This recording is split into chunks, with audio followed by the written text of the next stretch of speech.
केंद्र सरकारकडून कांदा प्रश्नावर बैठकांचा सपाटा सुरू आहे। 6 रुपये किलोने चाकण बाजार समितीत लिलाव झाला।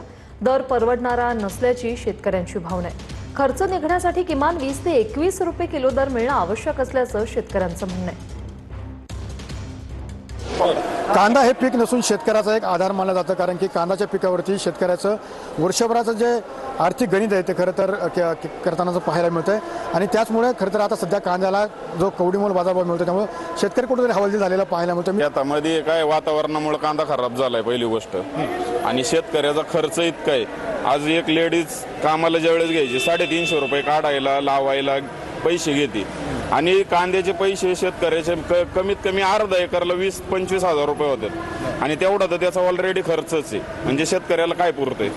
हमाली वाढलेले आहेत आणि जो खर्च आहे तो वाढल्यामुळे कुठेतरी शेतकऱ्याला याचा नाहक त्रास सहन करावा लागतोय। मात्र शेतकऱ्याचा कांदा हा 20 रुपयाच्या पुढे जर गेला तर शेतकऱ्याला कुठेतरी परवडेल अशी भावना शेतकऱ्यांनी व्यक्त केली आपल्याला पाहायला मिळत आहे।